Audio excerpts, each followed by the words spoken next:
Ready to go from your schedule ruling you to time block mastery to create that stability from which your energy can thrive? Let's dive in.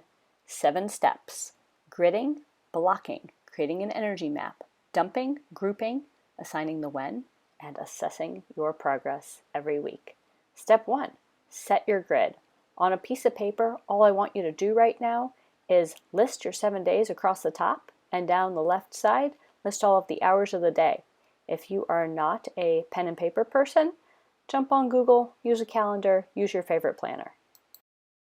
Your next step is to block out your essentials. So if you have a 9-to-5 job or whenever you need to go to work, block that out. Block out your commute and your time to get ready or get your kids ready. Block out your family meal times and block out your time for meal prep every weekend.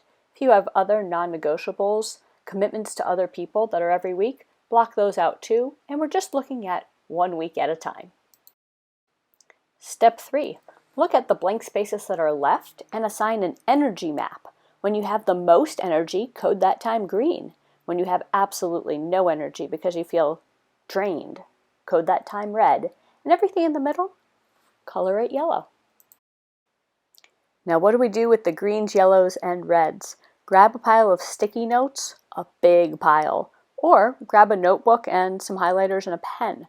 And what I want you to do is write down everything else you plan on working on.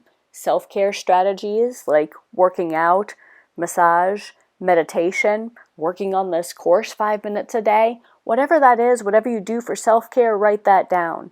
And then write out other things like creative projects you're working on, action steps that you want to take to get involved in your community or volunteering.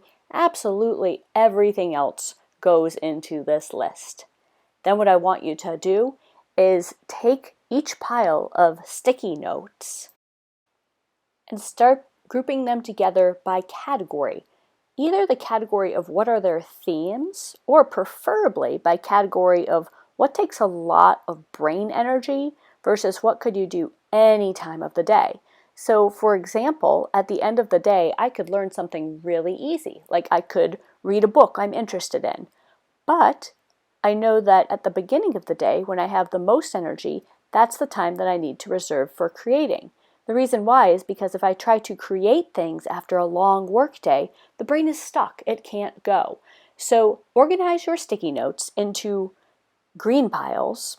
What can you do when you have a lot of energy? Yellow piles. What could you do anytime? And red piles. What can you do that is meaningful to you when you feel depleted? Now we go back to that pile of sticky notes and we decide which ones are going to happen this week. So put some of your green activities in green times, put some of your yellow activities in yellow times, and some of your red activities in red times. Now there are 3 non-negotiables that are going to set you up for success, so make sure that these always go somewhere into the plan. The first one is planning time. So for example, as you would do meal prep, maybe for an hour every Sunday, set up your planning time.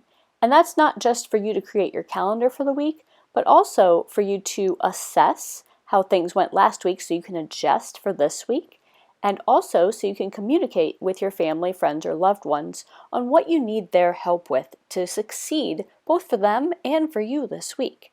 The second thing is don't cut out the assessment time. You can do it at the same time. You want to reflect on your past week to know, what do I actually need to adjust to bring these ideas to reality in my next week? And then schedule in a little bit of catch-up time. Schedules never run exactly as planned, so we need to offer that flexibility. So for example, on Sundays, I don't work out, but if I missed a workout earlier in the week, that is my allowed catch-up time.